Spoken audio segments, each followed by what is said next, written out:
Kita bersama dengan jemaah Al-Fuadi. Semua sekali nak naik bagi 36 orang lah, kecuali yang tak bersihat dia rehat di bilik. Ni program tambahan di Al-Fuadi. Orang yang datang ke Madinah pergi ke Kuba tambahan boleh naik bagi ni dengan 10 rial pergi, 10 rial balik. Jom kita try. Banyak perjalanan kita akan nampak Masjid Bilal. Sana ada Masjid Bilal. Okay, perjalanan ni lebih kurang dalam 4 hingga ke 5 kilometer daripada Masjid Nabawi terus ke Kuba. Dan ni suasana petang perjalanan Masjid Kuba ni.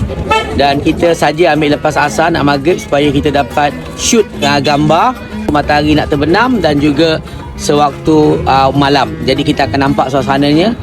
Yang siapa yang nak tengok hasilnya, nantikan sampai ke hujung video. Ini suasana di sepanjang perjalanan yang bakal anda nikmati jika anda naik bagi. Ni klasik. Dan yang bawa wanita dulu di sini tak boleh. Wanita tak boleh drive. Tapi sekarang wanita dah boleh drive di Saudi. Ni emas kedai RM2.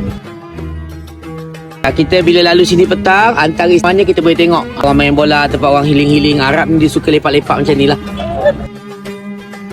Okey, ni suasana lepak-lepak sini. Lepak-lepak healing dekat atas rumput. Nampak bangunan tergantung.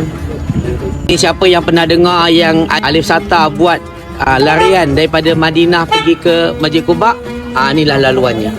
Akan menyeberang tengah-tengah jalan raya. Masjid Kuba sudah semakin hampir. Ini Masjid Jumaat, tempat di mana mula-mula Nabi SAW dan para sahabat mendirikan sembahyang Jumaat. Dan depan sana adalah Masjid Kuba. Boleh lihat ladang kurma sepanjang perjalanan. Lepas perjalanan hampir 5 minit, alhamdulillah akhirnya kita sampai. Okey, kita dah sampai ke kawasan Masjid Kuba. Masya-Allah. Barang siapa yang daripada bilik hotel ambil wuduk dan datang ke Masjid Kuba sembahyang sunat 2 rakaat akan mendapat seolah-olah mengerjakan umrah. Okey, kita dah sampai. Ni jemaah kita yang sampai awal. Ini kawasan dia punya pengumpulan bagi-bagi. Kita try insya-Allah. Yang datang sini dengan 10 rial pergi, 10 rial balik. Bagi ni dia beroperasi 24 jam. You guys boleh datang sini 24 jam menaiki bagi bila-bila masa. Satu kemudahan yang nak naik bagi, pergi ke Masjid Al-Ghamamah Madinah, pintu 311 dan terus naik hanya dengan bayaran 10 rial. Macam mana, okey tak?